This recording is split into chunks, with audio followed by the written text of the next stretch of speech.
उत्तरपीठिका। हयग्रीव उवाच इत्येतन्नाम साहस्रं कथितं ते घटोद्भवा रहस्यानां रहस्यं च ललिता प्रीतिदायकम् अनेन सदृशं स्तोत्रं न भूतं न भविष्यति सर्वरोगप्रशमनं सर्वसम्पत्प्रवर्धनं सर्वापमृत्युशमनं कालमृत्युनिवारणं सर्वाज्वरार्तिशमनं दीर्घायुष्यप्रदायकं पुत्रप्रथमपुत्राणां पुरुषार्थप्रदायकम् इदं विशेषात् श्रीदेव्या स्तोत्रं प्रीतिविधायकं जपे नित्यं प्रयत्नेन ललितोपाप्रास्थितत्परः प्रातः स्नात्वा विधानेन सन्ध्याकर्म समाप्य च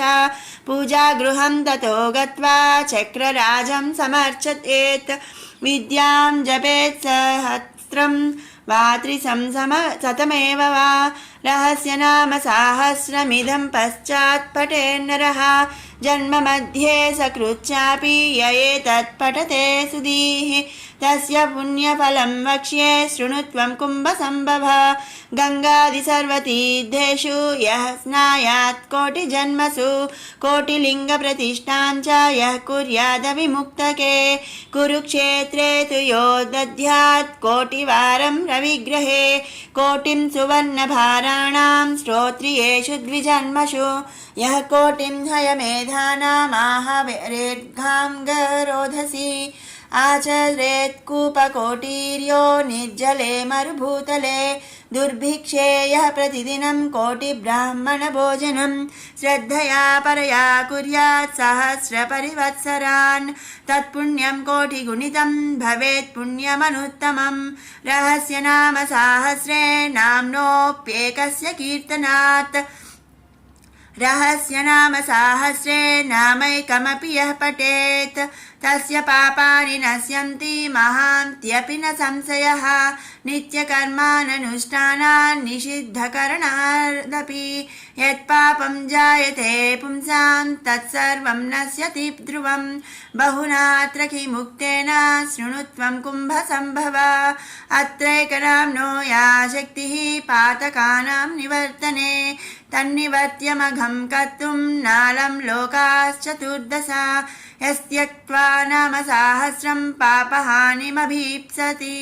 स हि सीदनिवृत्त्यर्थं हिमशैलं निषेवते भक्तो यः कीर्तयेन्नित्यमिदं नाम सहस्रकं तस्मै श्रीललितादेवी प्रीत्याभीष्टं प्रयच्छति अकीर्तयन्निदं स्तोत्रं कथं भक्तो भविष्यति नित्यं संकीर्तनाशक्तः कीर्तयेत् पुण्यवासरे संक्रान्तौ विघवे चैव स्वजन्मत्रितये नवम्यां वा चतुर्दश्यां सितायां शुक्रवासरे कीर्तयेन्नाम साहस्रं पौर्णमास्यां विशेषतः पौर्णमास्यां चन्द्रबिम्बे ध्यात्वा श्रीललिताम्बिकां पञ्चोपचारैः सम्पूज्य पठेन्नाम साहस्रकं सर्वे रोगाः प्रणश्यन्ति दीर्घायुष्यं च विन्दति अयमायुष्करो नाम प्रयोगः कल्पचोदितः ज्वरार्तं शिरसि स्पृष्ट्वा पठेन्नाम सहस्रकं तत्क्षणात् प्रशमं याति शिरस्तोदोज्वरोऽपि च सर्वव्याधिनिवृत्त्यर्थं स्पष्ट्वा भस्मजपेदिदं तद्भस्मधारणादेव नश्यन्ति व्याधयः क्षणात् जलं सम्मन्त्र्य कुम्भस्थं नाम साहस्रतो मुने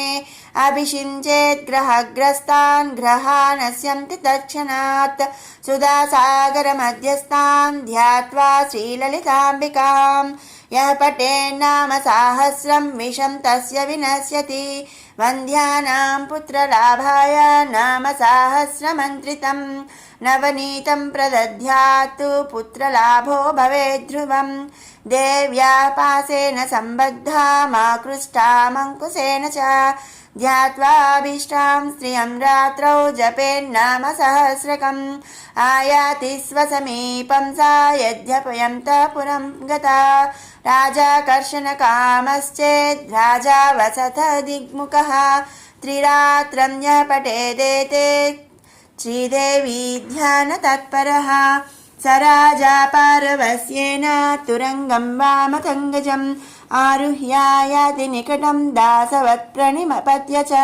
तस्मै राज्यं च कोशं च दधात्येव वसंगतः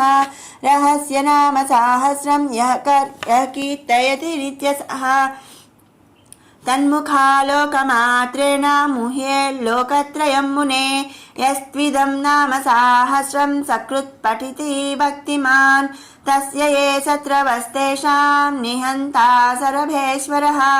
यो वाभिचारं कुरुते नाम सहस्रपाठके निवर्त्य तत्क्रियां हन्यात् तं वै प्रत्यङ्गिरा स्वयं ये क्रूरदृष्ट्वा वीक्ष्यन्ते नाम सहस्रपाठकम् तानन्धान् कुरुते क्षिप्रं स्वयं मार्ताण्डभैरवः धनं यो हरते चोरैर्नाम सहस्रजापिनः यत्र कुत्र स्थितं वापि क्षेत्रपालो निहन्ति तं विद्यासु कुरुते वादं यो विद्वान् नाम जापिना तस्य वाक्स्तम्भनं सद्यः करोति न कुलेश्वरी यो राजा कुरुते वैरं नाम सहस्रजापिना चतुरङ्गबलं तस्य दण्डिनी संहारेत् स्वयं यः पठेन्नाम सहस्रं षण्मासं भक्तिसंयुतः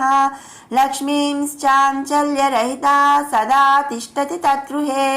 मासमेकं प्रतिदिनं त्रिवारं यः पठेन्नरः भारती तस्य जिह्वाग्रे रङ्गे नृत्यति नित्यसः यस्त्वेकवारं पठति पक्षमात्रमतन्द्रिक्तः मुह्यन्ति कामवसगा मृगाक्ष्यस्तस्य वीक्षणात् यः पठेन्नाम सहस्रं जन्म मध्ये सकृन्नरः तद्दृष्टिगोचराः सर्वे मुच्यन्ते सर्वकिल्बिषैः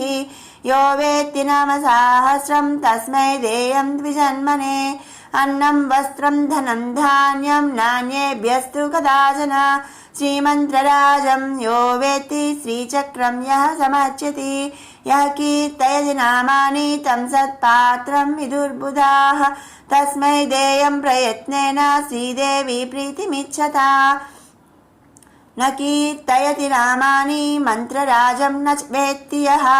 पशुतुल्यः स विज्ञेयस्तस्मै दत्तं निरर्थकं परीक्ष्य विद्या विदुषस्तेभ्यो दद्याद्विचक्षणः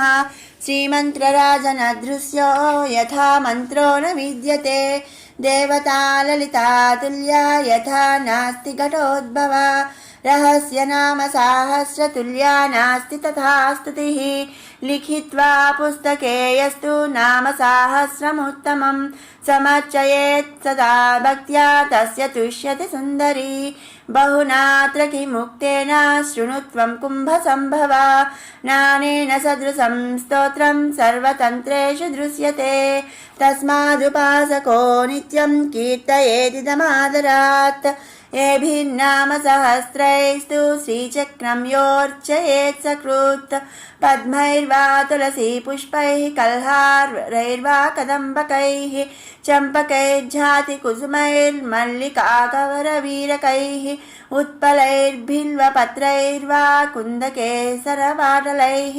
अन्यैः सुगन्धिकुसुमैः केतकीमाधवीमुखैः तस्य पुण्यफलं वक्तुं न शक्नोति महेश्वरः सा वेत्ति ललिता देवी स्वचक्रार्चनघं फलम् अन्ये कथं विजानीयर्ब्रह्माद्यः स्वल्पमेधनः प्रतिमासं पौर्णमास्यामेभिर्नाम सहस्रकैः रात्रौ यश्चक्रराजस्तामर्चयेत् परदेवतां न स एव ललितारूपस्तद्रूपा ललिता स्वयं न तयोर्विद्यते भेदो भेदकृत् पापकृत् भवेत् महानवम्यां यो भक्तः श्रीदेवीं चक्रमध्यगाम् अर्चयेन्नाम सहस्रैस्तस्य मुक्तिः करे स्थिता यस्तु नाम सहस्रेण शुक्रवारे समर्चयेत् चक्रराजे महादेवीं तस्य पुण्यफलं शृणु सर्वान् कामानवाप्येह सर्वसौभाग्यसंयुतः पुत्रपौत्रादिसंयुक्तो भुक्त्वा भोगान् नथेप्सितान् अन्ते श्रीललिता देव्या सायुज्यमतिदुर्लभं प्रार्थनीयं शिवाद्यैश्च प्राप्नोत्येव न संशयः यः सहस्रं ब्राह्मणानामेभिर्नाम सहस्रकैः समर्च्य भोजयेद्भक्त्या पायसा पूपषड्रसैः तस्मै प्रीणाति ललिता स्म साम्राज्यं प्रयच्छति न तस्य दुर्लभं वस्तु त्रिषु लोकेषु विद्यते निष्कामः कीर्तयेद्यस्तु नाम सहस्रमुत्तमं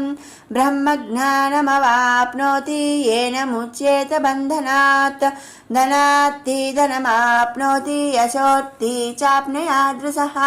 विद्यार्थी चाप्नुयाद्विद्यां नाम सहस्रकीर्तनात् नानेन सदृशं स्तोत्रं भोगमोक्षप्रदं मुने कीर्तनीयमिदं तस्मात् भोगमोक्षार्थिभिर्नरैः चतुराश्रमनिष्ठैश्च कीर्तनीयमिदं सदा स्वधर्मसमनुष्ठान वैकल्यपरिपूर्तये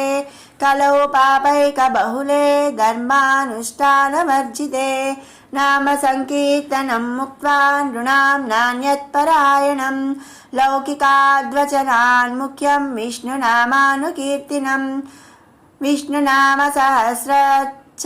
शिवनामैकमुत्तमं शिवनाम सहस्राच्च देव्या नामैकमुत्तमं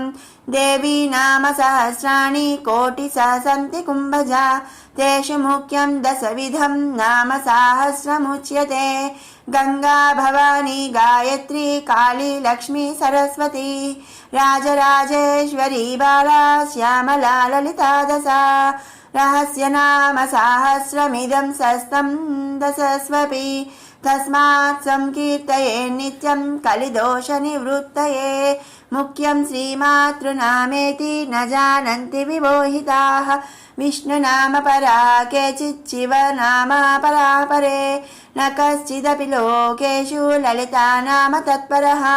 येनान्यदेवता नाम कीर्तितं जन्मकोटिषु तस्यैव भवति श्रद्धा श्रीदेवी नाम कीर्तने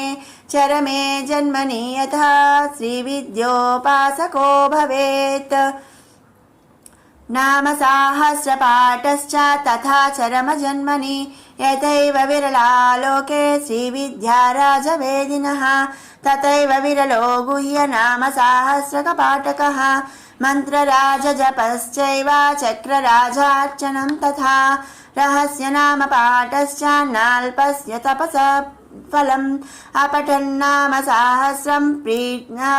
प्रीणयेद्यो महेश्वरीं चक्षुषा विना रूपं पश्येदेव विमूढरीः रहस्य नाम सहस्रं त्यक्त्वा यः सिद्धिकामुकः स भोजनं विना नूनं क्षुन्निवृत्तिमभीप्सति यो भक्तो ललिता देव्या स नित्यं कीर्तयेदिदं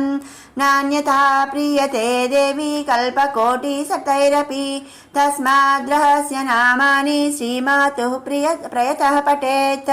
इति ते कथितं स्तोत्रं रहस्यं कुम्भसम्भवा न विद्यावेदिने ब्रूयान्न भक्ताय कदाचन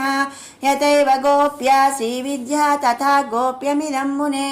पशुतुल्येषु न ब्रूयाज्ञानेषु स्तोत्रमुत्तमम् यो ददाति विमूढात्मा श्रीविद्यारहिताय च